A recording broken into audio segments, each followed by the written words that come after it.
All right, we are on and we're recording.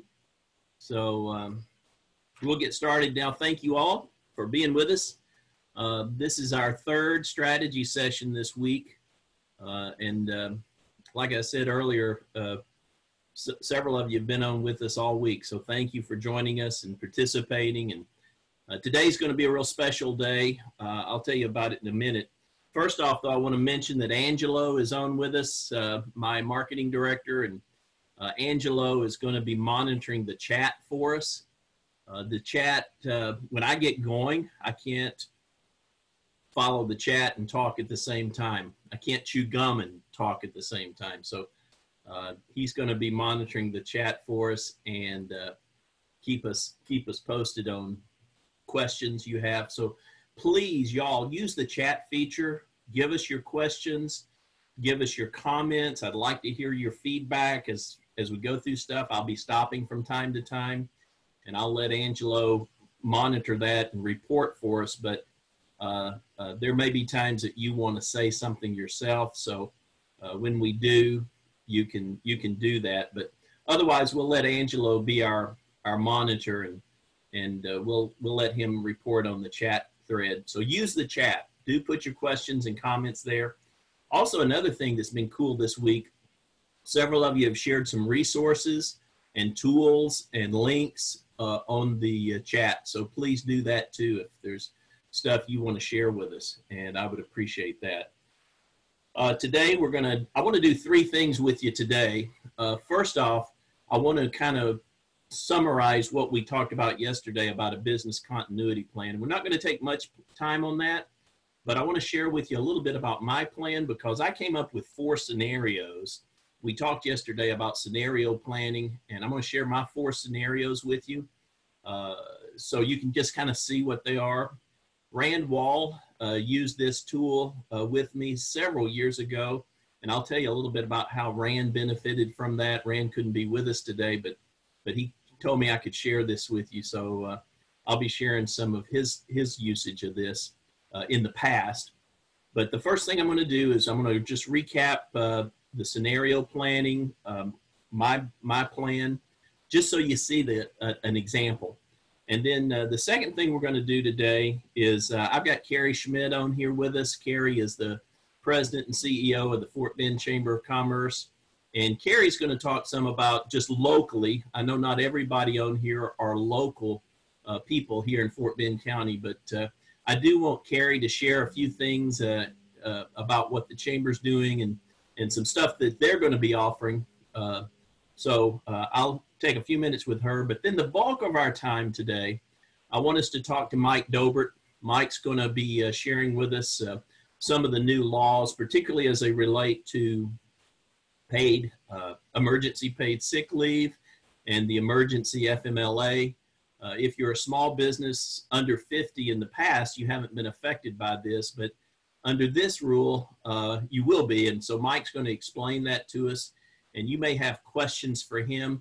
We really want to take care of our people during a time like this as best we can. For many of us, it has required us to send people home. It's required us to furlough people, layoff people, and Mike's going to tell us the difference between furlough and layoff as well. So we'll spend the bulk of our time talking to Mike and maybe having some Q&A with him on the employee, staff care, labor law, things that are going on right now. But let me just start first by giving you a recap real quickly of what we did yesterday. And I created a business continuity plan for my business, which my business is a very simple business, by the way. And so it's very easy in my business to do that. But before I created my business continuity plan, I created a remote meeting bingo. So actually, I didn't create this. One of my clients, Brian Peterson, created this. And it's kind of a fun thing. I was telling the group earlier before we turned on the recording that I'm going to be doing some day-long and half-day meetings next week with clients. And to break it up and to have some fun, we're going to play some remote meeting bingo. And so if any of y'all want this, Angelo is going to brand it and make it look nice for us. And I'm happy to send it to you. So just shoot me an email and let me know you won't bingo. That's all you have to tell me. But let's talk a little bit about the business continuity plan. Yesterday, I shared with you 7 steps to create a business continuity plan in the midst of an emergency. Typically, when you're creating a business continuity plan, you're not in an emergency. It's in normal times, and you're looking at scenarios that might require you to have a plan in case of an emergency. We're actually in the middle of an emergency right now, and so we're doing it as we go. So we're kind of building the bridge as we walk on it. So it's a little different, but I want to give you these 7 steps. And so what I've done in my plan, I start with step 1, just looking at cash. You know, cash is king. The number one thing you need to do right now is preserve and conserve cash. You want to make sure you've got enough cash. We don't know exactly how long this is going to take, but cash is king. And so you want to have as much cash on hand as possible. So I went through this worksheet. How much cash do I have on hand? How much do I have in savings and reserves? I have retirement accounts. I'm old enough that I can actually tap into my retirement accounts. I don't want to do that, but I can do that without penalty. You may not be able to do that without penalty, but at least I know you want to know what, if you have to have it, how and where you can get your hands on cash. You may have a business line of credit. If you don't, you may want to talk to your banker today and get one set up. The SBA does offer a disaster loan program. I talked to you a little bit yesterday about the details about that.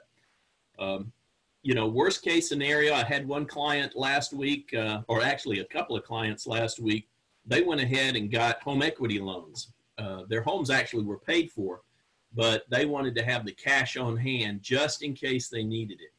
So that's another thing. You may be able to get another type of bank loan, equity secured bank loan or some sort. Just talk to your banker.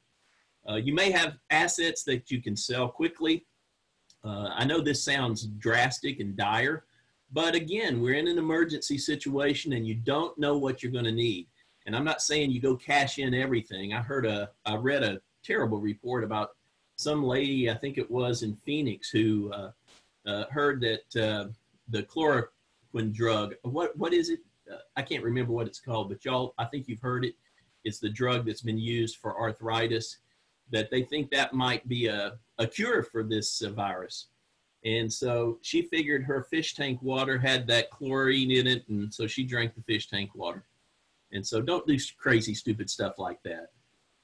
And so even with cash here, just know where you can get your hands on the cash.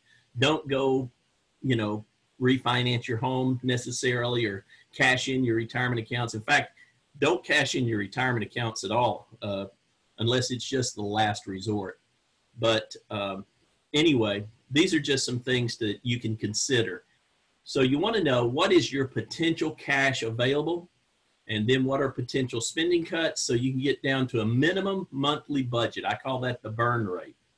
And so you want to know what your monthly burn rate is, because right now in an emergency, you're not real sure what your revenue is going to be.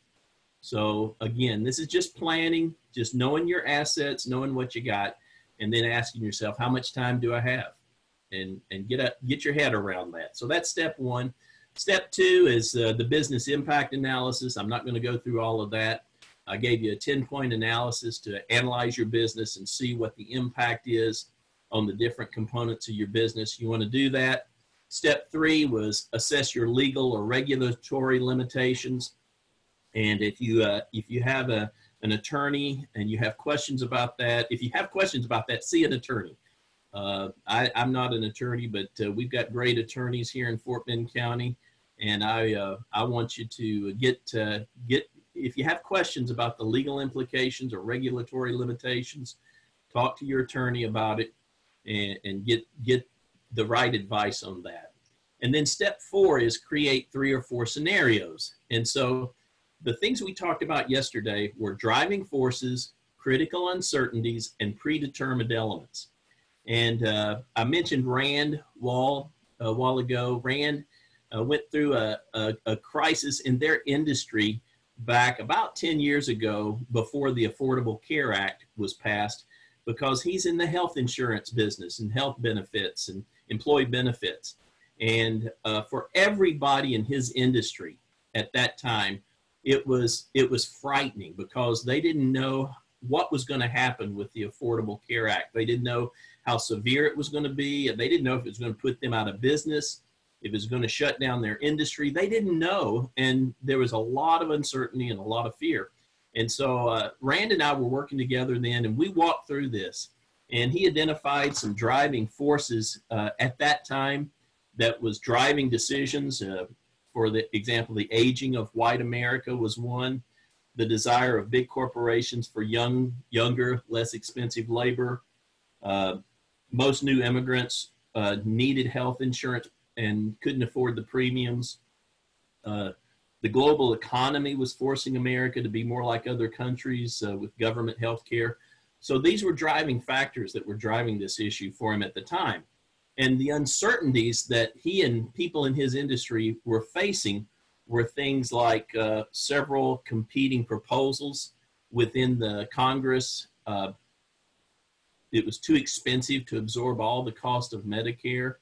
The uncertainty about large employers, how, what are they going to do with large employers, small employers, and those kinds of things. There were several uncertainties there that he identified.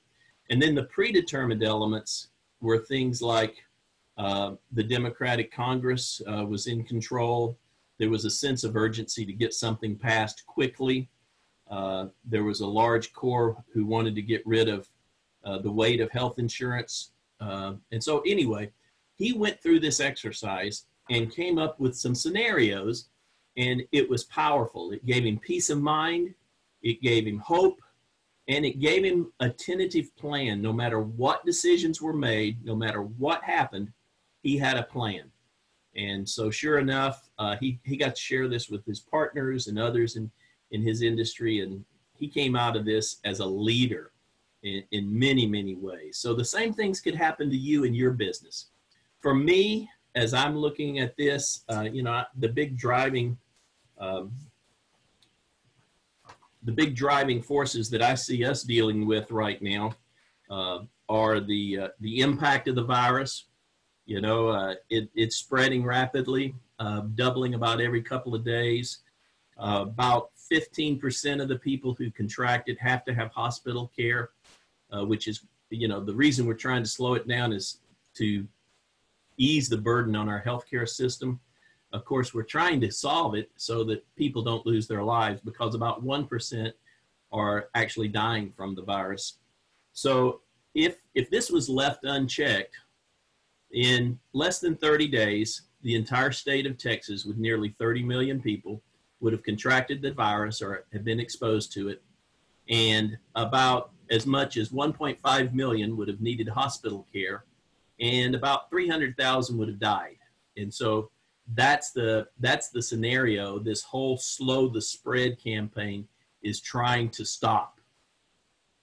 So I know many business owners have been frustrated and angry at the shutdown and the slowdown, but there's good reason for it. I just want to encourage you with that, and hopefully we're going to get through this quickly. Uncertainties that we don't know. Oh, the other drivers were the development of therapies. They are really, if we get some therapies out here really quickly, it might be amazing what could happen. And then, of course, regulatory decisions. Not only is the president making decisions, yesterday evening, our county judge here in Fort Bend County made a decision to require us to stay at home. I went to bed early. I didn't even know about it till I woke up this morning. So anyway, sometimes regulatory bodies make decisions and make them quickly, and we don't always get the communication or the clear communication about it. But those are drivers. And then the uncertainties include things like how fast businesses will rebound, how quickly consumers will jump back in and start, participating in the economy. The uncertainty about the timing of the shutdown. We don't know when we're going to get back. We know in Fort Bend County, we're going to be shut down at least through midnight, April 3rd. But beyond that, we don't know. And we don't know the societal mood and response. You know, hopefully everybody will be patient. Hopefully everybody will be helpful to each other, and we'll just pull together. And that's what we're seeing a lot of. And I hope we continue to see that over the days ahead. The inevitable, what are the predetermined elements?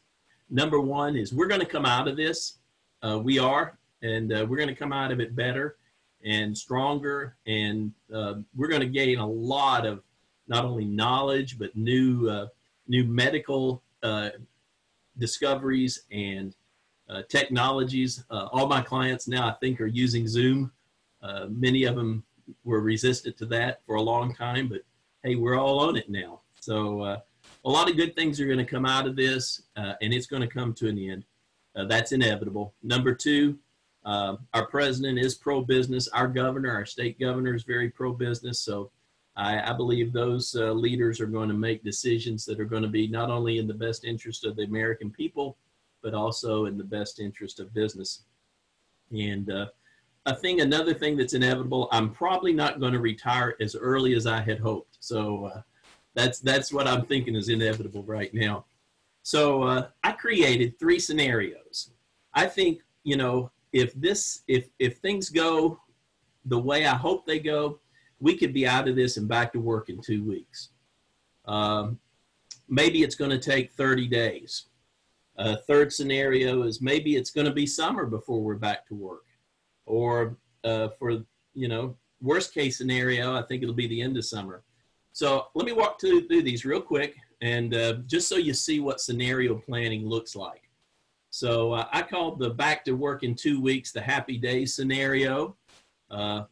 You know, maybe we get this virus contained, or we find a cure or a vaccine, or we slow it enough that, man, we can get back to work right away. A second scenario is we're back to work by May 1st. I call that the hot fun in the summertime scenario. By the way, these are all songs. You can look them up.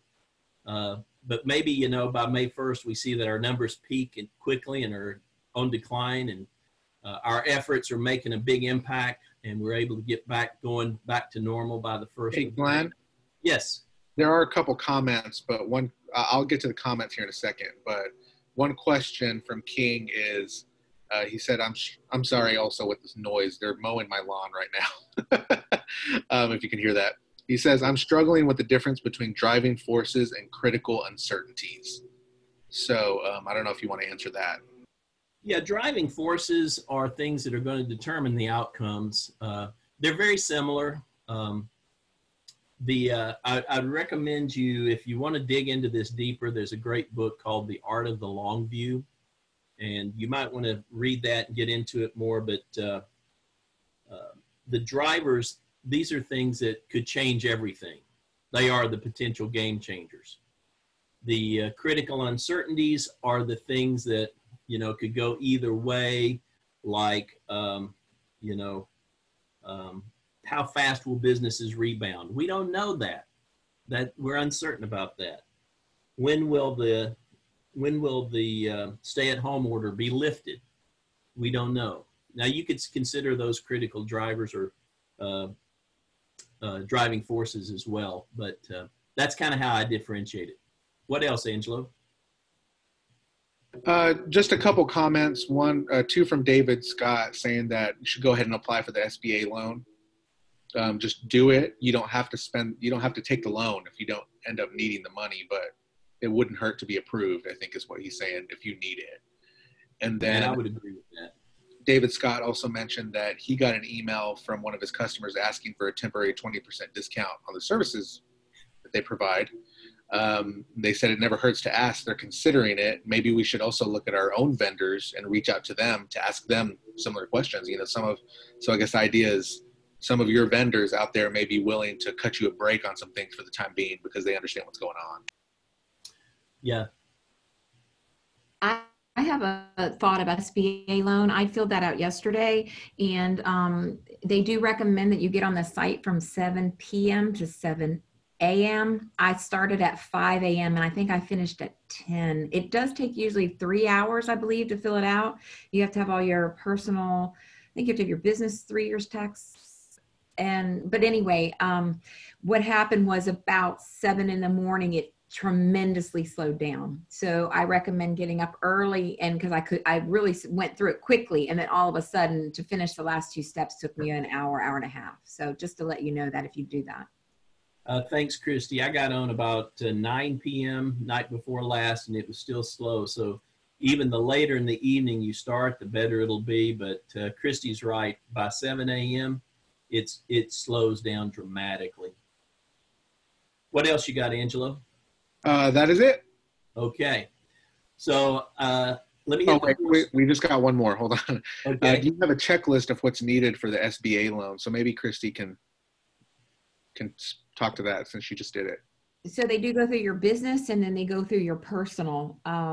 So I did scan in last year's tax return for the business. They wanted that. And then you have to just put your, I did as December 2019, all the, I guess the account balances, or they tell you what date to put, you pick the date and then you put in your account balances, I guess, your personal, your net worth and all of that, because they want to know if you can pay the loan back. So yesterday I went through a whole list of things that you need to have ready when you apply for that. So if you need the notes from on SBA, shoot me an email and I'll send you that. I've got the whole list of those things that you need that Christy was talking about. So, and thanks Christy for sharing that. So 3 or 4 scenarios. The first one is we're back in 2 weeks. It's the happy day scenario. The second one is we're back by the 1st of May. I call that the hot fun in the summertime scenario. The third one is we don't get back to work until the beginning of summer. And I call that the over the hump scenario. And by the way, the Kelly family did a great song called Over the Hump. I think it's kind of cool. And then the fourth scenario, I call it See You in September. So I'll share those with you in a little bit more detail in a minute. But so that's step 4. Step 5 is define actions and outcomes for each scenario. Step 6 is prioritize and execute daily. Y'all stay busy. Don't just sit around and watch the news. Stay busy. Take action every day. And then step 7 is PDCA. Plan, do, check, and adjust. So plan what you're going to do each day, do it, and check the outcomes of it, and then adjust your plan for the next day. So those are the 7 steps for a business continuity plan in an emergency situation. Real quickly, I'm going to wrap up with this, and we're going to get to Carrie. Now, I want to share these scenarios with you. The first one is very encouraging. The last one is going to make your heart race with fear. So just hang with me, okay? So scenario number 1 is the happy day scenario. And this is what it would look like afterwards. While there remain a few hot spots, they are still recovering. Most people across the U.S. are re-energized, and businesses, some with the help of stimulus relief, are aggressively on the road to recovery and soon to be thriving again. My client, and this is for me, these are ones I've created for me and my business. My clients are calling and scheduling because they want to capitalize on the momentum of the rebound. Though my income dropped in April, revenue was back up to previous levels by May. So that's the scenario I'm hoping for. The second scenario is the hot fun in the summertime scenario. And so it sounds like this. We had to extend the president's 15 days to slow the spread an additional 2 weeks, but we finally got there. With restaurants and the hospitality industry getting back to work on May 1st, they were able to rehire their staffs and put together some amazing summer packages and specials. Having spent some of our reserves during the Corona shutdown, we gobbled up these special deals because we had to get out of the house and enjoyed some low-cost recreation as our businesses began to thrive during the summer months. In my business, April and May were tough months revenue-wise, but summer came on strong and we regained our profitable trajectory before school resumed in August. Cash reserves were hit hard, but no debt was incurred. So you see how these scenarios kind of play out? Now brace yourself, okay? Brace yourself. I'm going to share the last 2. Scenario number 3, we're calling it the over the hump scenario. Nothing could happen until summer. So by the time May arrived, we were going stir crazy and suffering with tremendous anxiety about our businesses. The federal relief assistance was somewhat helpful, but we continued to see our cash reserves dwindle and debt beginning to accumulate. We were feeling the impact of significant unemployment. Summer couldn't come soon enough. Business owners doubled down over the summer months to start generating cash and stop the bleeding. Our businesses were lean operations. We were able to re-employ some of our staff, but many had to endure a summer of unemployment. More than half did not have jobs to return to. However, when we arrived at Thanksgiving, there was a deep sense of relief for most owners, and much gratitude was expressed. Since most companies had limited staff and resources for coaching and training, much of my time was spent in content creation and online marketing. Cash was totally depleted. By the end of summer, clients were beginning to re-engage, and the fall brought hope. So that's my over the hump scenario. Are y'all still with me? I don't think anybody's left. Okay, hang with me one more. This one's tough, okay? I call this the see you in September scenario. It was a painful summer. It seemed like the virus dragged on forever. Every week there were reports of hundreds of deaths across the nation. Even though the temperature was hot and the sun was shining bright, it was the most depressing summer of our lives. Never had a modern developed society seen anything like this.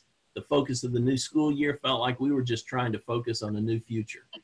Many businesses had to close and were unable to reopen. Most Americans lost the majority of their savings. The businesses that survived typically did so with debt. It was a very modest holiday shopping season in 2020, but by the second half of 2021, the economy was beginning to show promise that it could be robust again.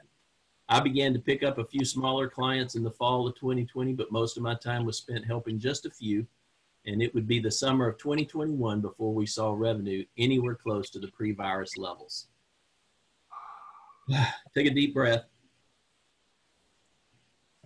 Angelo, any comments or feedback on the scenarios?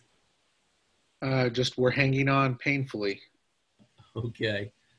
I want to remind you that some businesses are actually doing okay right now and continuing on. And I cheer you guys on for those of you who are in businesses like that. But many are struggling. So we don't know what's going to happen. I'm hoping for scenario one. That's what I'm hoping and praying for. And I'm praying that for everybody. So let's take a quick shift right now. And let's talk to Carrie.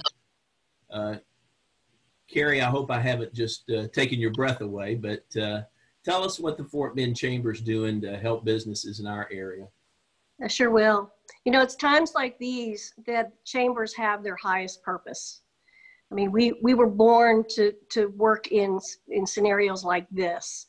And so whatever your perception of a chamber is, wherever you are, if you have a good chamber, they're hard at work for their business members.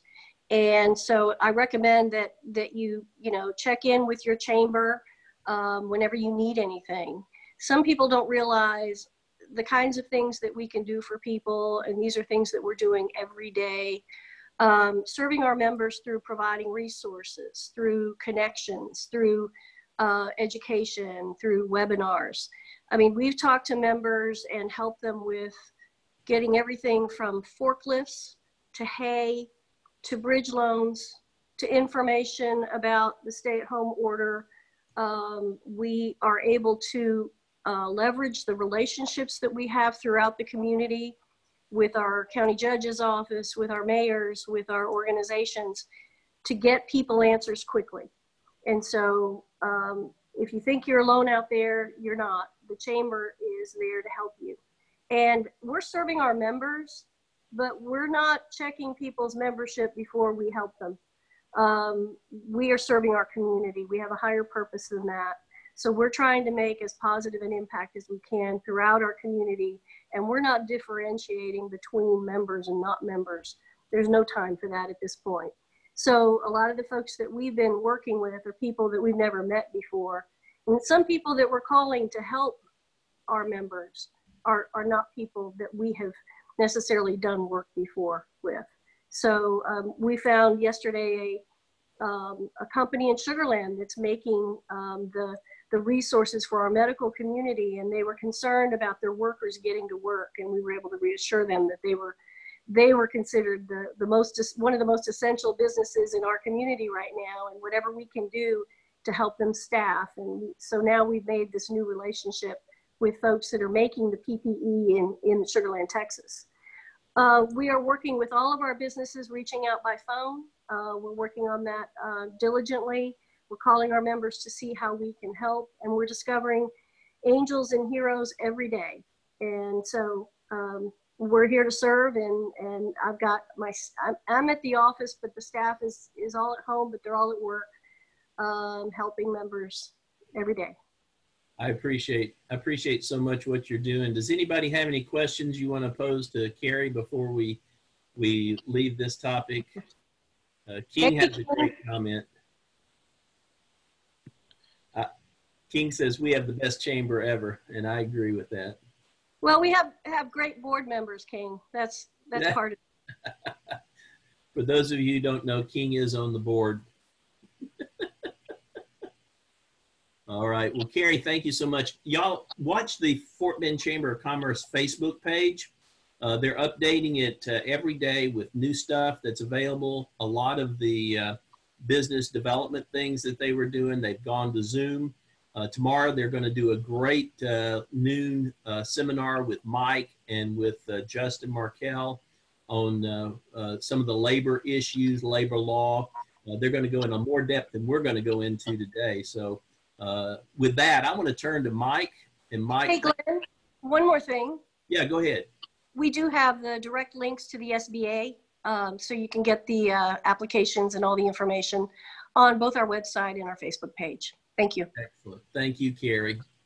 Mike is the owner of HR and Alignment, and been a friend of mine for a long time. Mike has a long background and history in HR. He looks really young, but he's been doing HR for about 100 years.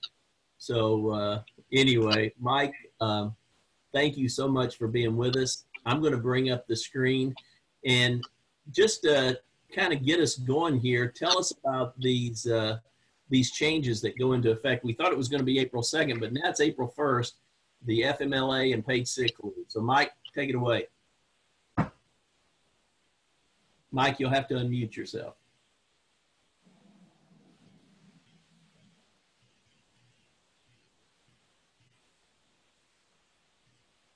Hey, Mike, I need you to unmute yourself. All right, we there? Yeah, thank you. Hey, technology at its finest. I appreciate you. Well, one important thing that Glenn just mentioned, up until now, various webinars, bulletins, everything effective April 2nd. Last night, Department of Labor, effective April 1st. No specific reason to unchange things too much. It's a day. And so essentially what's happening April 1st are two different laws that are really come down to some level of job protection, expanded job protection, and expanded required mandated paid leave. And the two buckets are really the expanded FMLA I'll talk about, and then also the paid sick leave. And so as Glenn mentioned, I believe earlier, traditional FMLA has applied to employers with 50 or more employees. And in this situation, they've redefined it to say fewer than 500.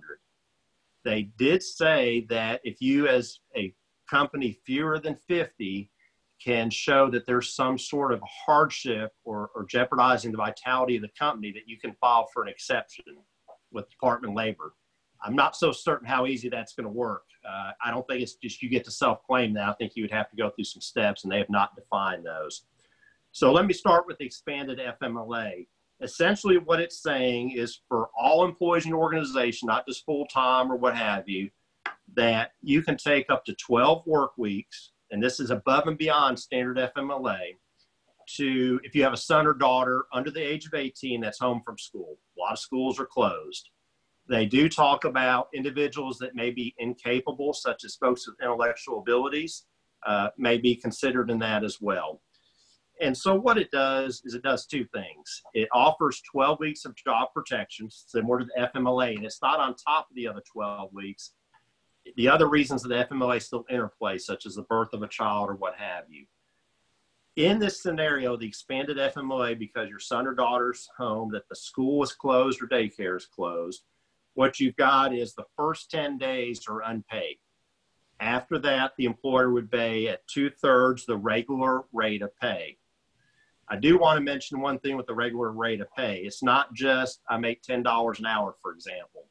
Regular rate of pay includes non-discretionary bonuses or commissions. So if I made my base pay and then I earned a non-discretionary commission or bonus within the same pay period, that's divided by the hours that determines your regular rate. And so what you would be paying employees and then seek reimbursement for is 2/3 of the regular rate of pay, capped at $200 per day, $10,000 total. So the document you're looking at on the screen is kind of a cliff notes I put together through various webinars and resources. I think we'll be sending that out afterwards to help you a little bit. What runs alongside that, and there are two different things here. So the expanded FMLA, again, 12 weeks, the first 10 are a waiting period, or the first 10 days, and then the remaining 10 weeks would be paid at the amounts I noted. You have the paid sick leave. So the paid sick leave is working very similar, okay? It applies to all employees. Now, the one thing I'll go back and speak about on the expanded FMLA is all employees that have worked at least 30 days. The paid sick leave, it could be someone that got hired yesterday. And so that speaks to the fact that there could be 6 different scenarios in which you could get paid sick leave, one of which includes the reason for expanded FMLA. Those reasons are to self-isolate if you're diagnosed with the coronavirus, to obtain medical diagnosis or care if the employee is experiencing symptoms. That's going to be an interesting thing, because that's somebody saying, I feel I have some symptoms, I'm seeking treatment. And the one thing I'll mention here at this point is it is very, very important to note that they are not requiring doctor's notes in these situations. A self-diagnosis, for example, may be a consideration. Telemedicine, people may not be able to get doctor's notes. They may say that I am self-diagnosing and seeking treatment, and that would be a qualifying reason. Also, we have the situations such as the county orders and the city orders. So if a public health care provider or public official says that we need to shelter in place, that's kind of a self-isolation type consideration. The other one is to care with somebody, anybody who's quarantined or self-isolated. And so with expanded FMLA, we're talking about our son or daughter under the age of 18. In this scenario for paid sick leave, an employee could in theory say, my neighbor who has no one else to care for them needs some help, and I'm going to take time off up to 80 hours paid sick leave to care for them. The 5th reason ties into what we talked about, the expanded FMLA, that son or daughter's out of school or daycare. So this is an interesting interplay. They could qualify for both. Under expanded FMLA, you have the first 2 weeks are kind of a waiting period unpaid, and then the remaining 10 weeks of the 12 weeks would be paid at 2/3. The paid sick leave could be used to cover those first 10 days in that situation, okay? And then they have number 6, which says anything else, the public officials or what have you of similar nature could say restrict you from working. So those are some different scenarios. It's interesting in that the amount of paid sick leave, if reasons for 1, 2, or 3, those first 3 that are related to basically your illness or having to self-isolate, are paid capped at $511 per day, up to $5,110. Whereas similar to the FMLA, if reasons 4, 5, and 6, basically caring for somebody else or somebody's out of school, are paid at 2/3, up to a cap of $200 per day. So again, there's 2 different considerations. April 1st, the expanded FMLA that really applies to anybody fewer than 500 employees, and the expanded or the emergency paid sick leave, which offers up to 80 hours. A couple things to, yes. Can I ask you a couple of questions here before we move on? Yeah, please. Dean had a great question he brought up. Can vacation pay or sick pay be used for the 10 days? or must they truly be unpaid? No, that's a very good point. Now, the thing to consider is this, two things. This is on top of any paid sick leave program you have as a company. So if you already offer paid sick leave, this is on top of. For the first 10 days that are unpaid, the only scenario that's happening under is the expanded FMLA. First 10 days aren't paid, but under the paid sick leave, you have 80 hours, essentially 10 days, that you can use to cover that first part. Okay, good question. I had a client ask me, can we let our employees, if we have to go through a furlough or a layoff, can we let them burn through their current sick leave and vacation time so they get compensated before we have to cut off their salary? You could. I mean, you absolutely could if you have a furlough pending. A furlough is typically not a break in service, so it depends on your policies and the use of PTO. And you certainly, in an at-will relationship, have the discretion to alter those policies. I will say this, though, in terms of having the additional responsibility of expanded FMLA, which is paid, as we talked about, and the paid sick leave, a company is not allowed to say, well, I'm going to reduce my other benefits I normally have to offset these. That would be viewed as retaliatory in the way the law is laid out. Okay. And does this apply to part-time hourly workers? Yes. In both of these scenarios, it applies to everybody that is either full-time, part-time, temporary, whereas the normal FMLA, for example, you have a certain number of hours you have to work and so forth.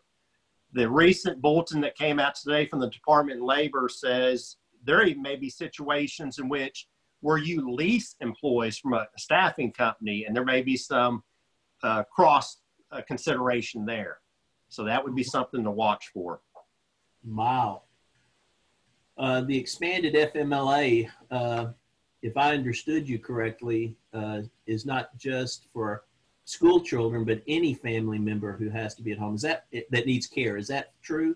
Well, there's two things here. You're very smart what you're saying. For the expanded FMLA, it is specifically a son or daughter under the age of 18 in which school has closed or daycare has closed.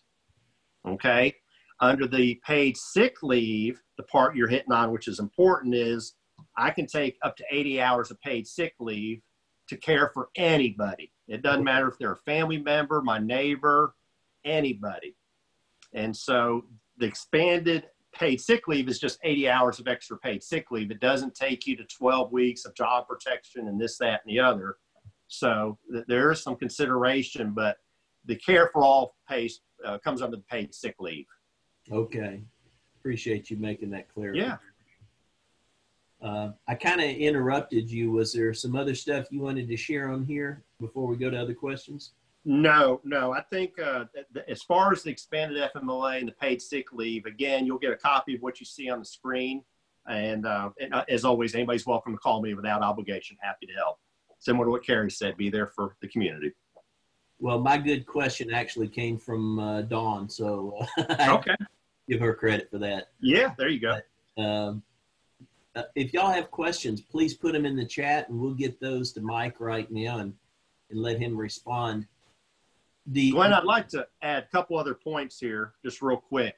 Number one, documentation as to an employee's out on paid sick or the expanded FMLA or the paid sick leave.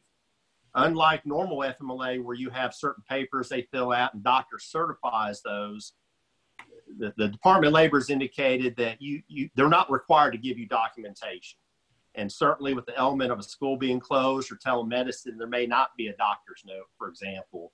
And so making sure that if your employee says, I need to be out to care for somebody, or I'm going to do a self-quarantine because I have symptoms, getting an email, a text, or anything. So when you seek reimbursement from the government against your payroll taxes, and if they were to audit and say, well, who did you pay and why, making sure you keep a record of names, all the identifier, social security number, and the reason, and having something from the employee that said, I need to be out for this reason. Okay. I think that's very, very, very important. The other thing of documentation, and we kind of hit a little bit, talked about furlough or layoffs as the question came up, just making sure that if you're considering furloughs or layoffs, which you have the right to do, as long as it's based on a bona fide business reason, you're not using it as a workaround to avoid these laws, but the downturn, the effect on the economy, a lot of ways it's going to impact business that Glenn, you spoke about, making sure that you have a non-discriminatory selection method. And so what that means is somebody says, well, why me and not somebody else? And are you being a bad apple as an employer and doing it based on some illegal reason? At will employment, you have the right to make employment decisions. If you need to reduce your workforce, either as a furlough, a timeout, or layoff, a permanent separation of sorts, what is the selection method to ensure a non-discriminatory practice? Now, this applies to organizations with 15 or more employees, because at 15 or more employees, you're a covered employer for EEOC laws.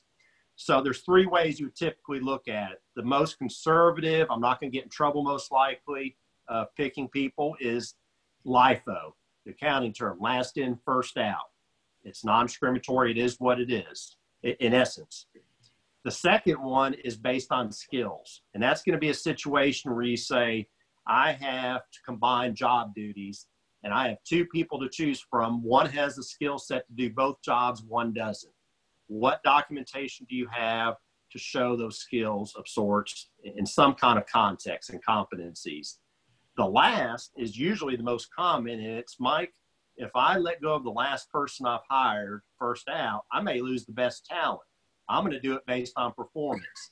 Again, you want to have documentation, and it's not a perfect world. I understand people do not always have the best documentation in terms of written warnings or performance reviews or any of those sort of things, but be very thoughtful in having the documentation of why me and not somebody else.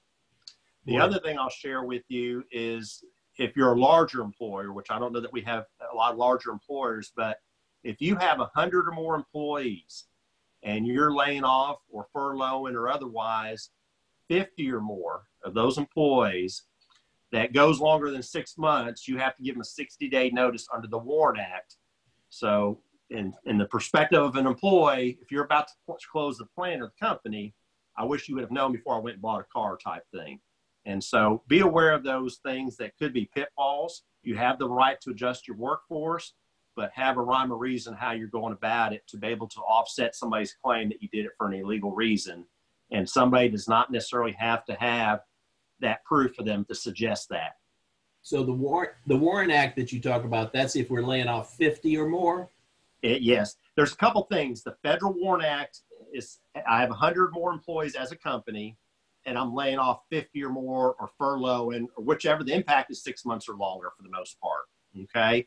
There are states that don't include Texas that have many WARN Acts, California, New Jersey, a lot of different states. So they may have different thresholds. And if you're operating in that state, then I do have clients like that, then simply let me know and I'll help you.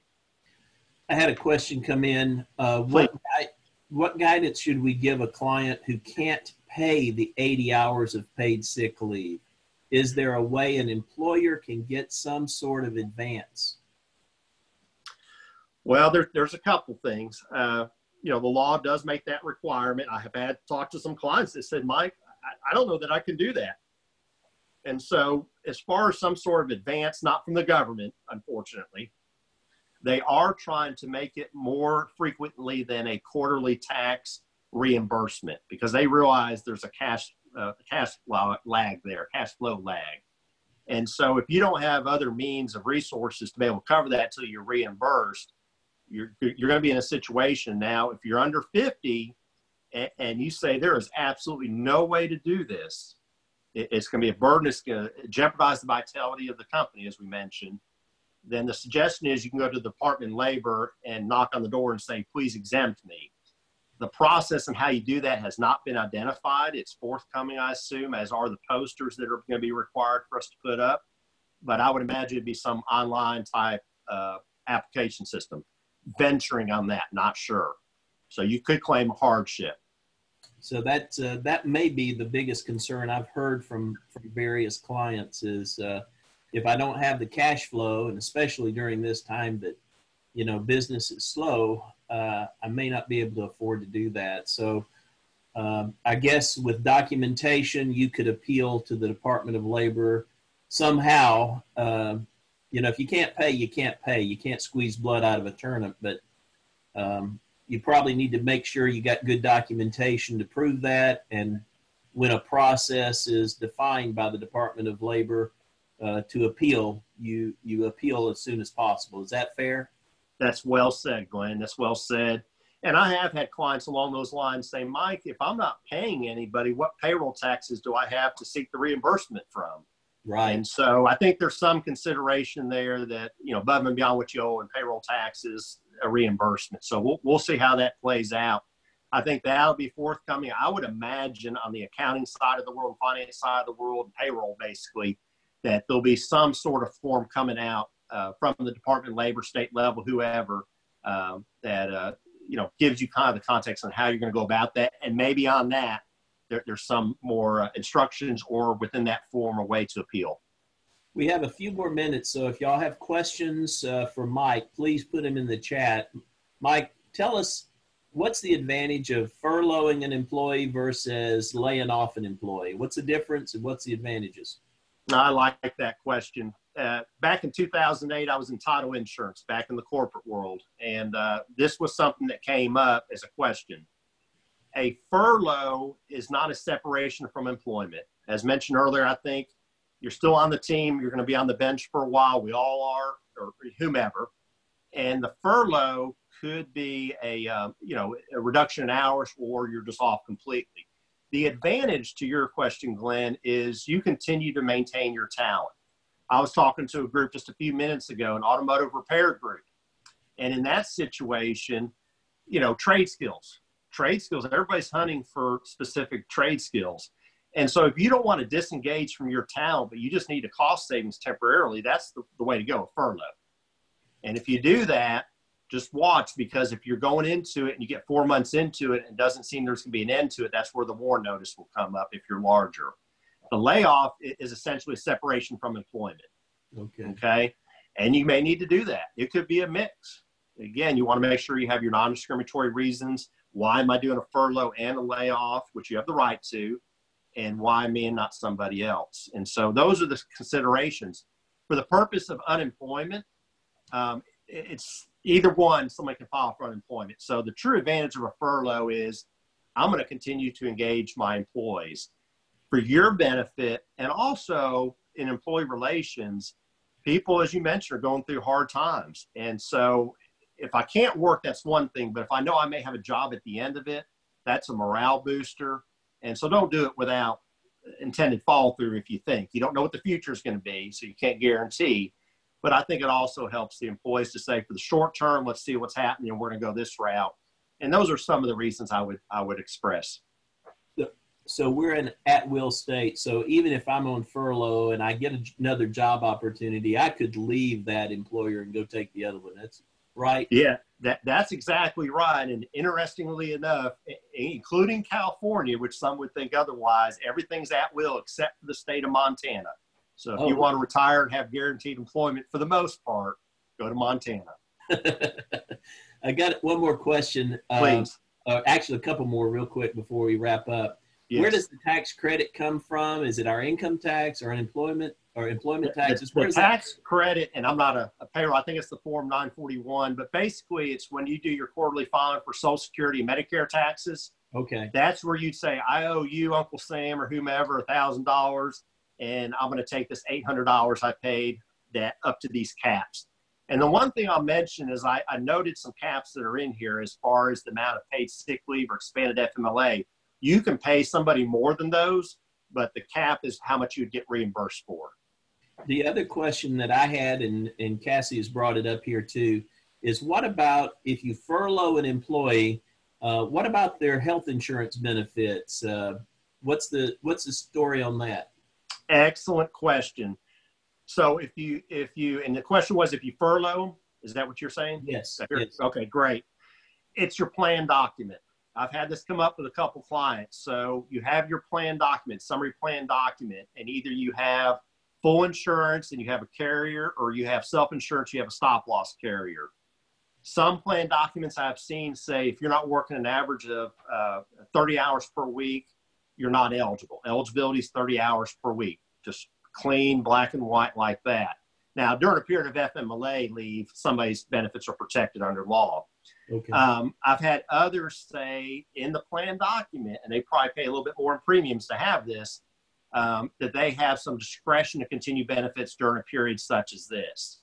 What I've also heard is businesses going back to their carrier or their stop loss carrier, whichever one, and amending their plan document, which they're going to probably pay some more again, because now the insurance carrier or the stop loss carrier is going to absorb more cost during a period when they wouldn't have otherwise be eligible. So go to your plan document for your group health plan, and that would guide you, as well as your brokers. And you mentioned Rand would probably be a great resource to help guide people as well, not taking away from anybody's individual brokers. So look at your plan document. If you don't have a plan document for a group health plan, that's something you should be looking at as legality under ERISA laws. All right. Cody, are you still on here with us? Cody was on here with us a while ago. We may have lost him. Okay. Cody Wall, Rand Wall benefits. Oh, yeah. They'll help you if you talk to your insurance agent, and they'll help you with that as well. What part goes, let's see, King is asking what part goes into effect April 1st. Both of these, the emergency FMLA and the paid sick leave, right? Well said. Yes, that's exactly right. The expanded FMLA and the paid sick leave both go into effect April 1st. Okay. Well, Mike, thank you so much for being with us. Y'all, you can contact Mike directly at HR and Alignment. He's got a great website, hrandalignment.com. If you want this document that Mike has shared with us, email me and say, I want the handout. Hey, Glenn. Yeah. Cody did comment. He said for some reason his mute wouldn't turn off. Okay. So I don't know if you can turn it off or not. Oh, that's a good question.